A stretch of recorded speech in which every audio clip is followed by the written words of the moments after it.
You like that, Jimmy. Jimmy. All right. Elon Musk still shaking things up at Twitter, and the liberals can't stand it. The world's richest man is trolling critics with new stay-at-work merchandise following his discovery of Stay Woke T-shirts at the company's headquarters. And the left is really not going to like this.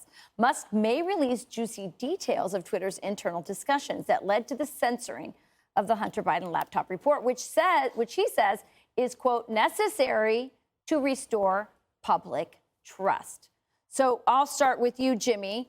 If he has this information, why is he playing games? Why is he, teasing in? I'm going to do a Twitter poll. Just release it. We ought to know, right? Oh, I do think it's coming, but he's probably just trying to hire a food taster before he does, because they are out for this. They hate him so much. He has it, but why doesn't he just do it? I don't know the answer to that. I think there's two things. I think Elon Musk is well-intended, but he has really embraced the role of Twitter troll at the same time. Like, he is in the trenches on Twitter. Like, I'm like, to the point that I'm like, get a life, dude. Stop responding. Yeah, like, there's so much. Like, when I got a reply, I was like, all right, this is a little carried away now. You know what I'm saying? It's been fun. But, it's been fun. I know it hasn't been fun for Jessica. But Jessica, but I do not nearly as sensitive as you would think. I know you're not. Jesse. Not for Jessica to be on Twitter, because I see the crap that people say to her. Listen, I apologize for most of it. Yes. Okay, so let me ask you this really quick. So we know, purportedly, when this stuff comes out, we'll see what we all suspect is happening, which is that, liberal voices are elevated, conservative voices are turned down. If you ask me, you're in politics, you know as much as I do, that's an in-kind donation. That's illegal. So do you think we should investigate, when this information comes out, should we investigate and prosecute those executives, but even those employees who were involved in the suppression of Democrat candidates, for example, or campaigns, or Republican campaigns? I guess you have to see what happens there. But I do know, for instance, now it's funny that Elon Musk owns Twitter. We only talk about big tech being Twitter, right? That suddenly we've gotten back. And we don't mention the fact that on Facebook, which is still pretty popular, that conservative media does better than liberal media. And we know that to be the case. So I'm just saying, I have never been afraid of Hunter Biden's laptop. I have not been afraid of an investigation into these things. I think that the American public knows what they think is a real investigation, what they think is a sham investigation. And they know also if they think that whatever Hunter Biden, which we can all agree is not someone that you would be voting for, right, if you were running for any office, is different than his father. So I have no, it's just not about. I get it. Okay. I get it. Okay. Okay. But you can't do the distinction, because if one is linked to the other, then it's significant. But then we'll find that out. But at this particular moment, you just have a lot of videos.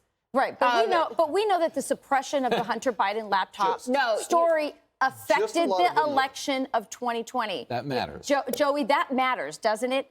The suppression of that story matters. Here's the Hunter Biden is an absolute turd of a human being. Of course, okay, this that's isn't great. about Hunter. But it's if his father has been complicit in either the business dealings or covering up for his son, that does matter, because that is who people have to vote for.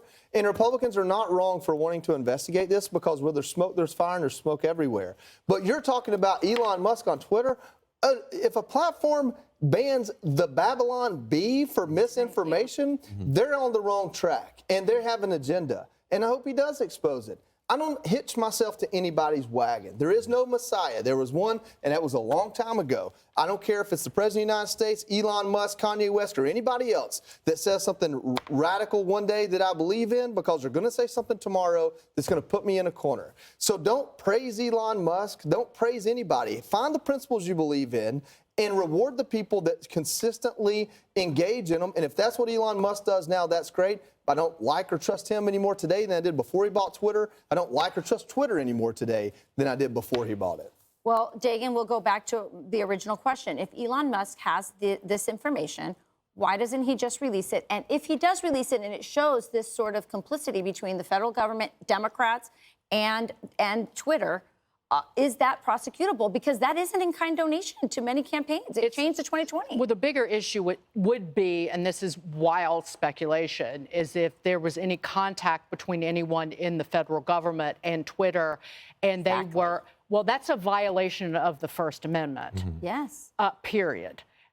But it's not like there's like a piece of paper that was on Elon's desk when he showed up at Twitter, and it's like, oh, well, that's who was involved in it. It requires a huge data dive, and he's got other things on his plate, like keeping the, advertisers on board. But I find Musk is in favor of greater freedom of speech, greater freedom of expression, greater transparency.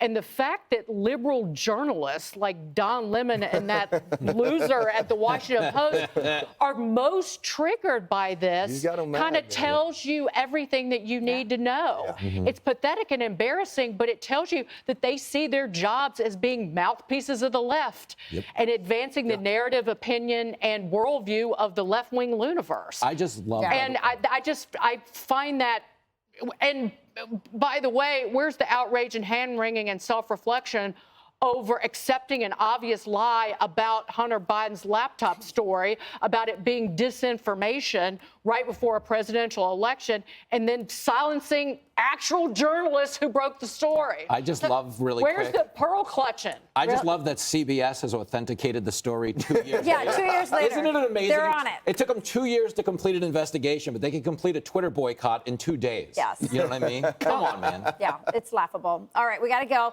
Ahead, climate change protesters are getting even more crazy, and it's apparently fueling kids' nightmares. Hi, everyone. I'm Brian Kilmeade. I want you to do me a favor. I want you to click to subscribe to the Fox News YouTube page. This is the only way that I know for sure that you're not going to miss any great commentary, any great news bites, any great interviews coming your way on Fox. You can get it all here on YouTube. So subscribe right now.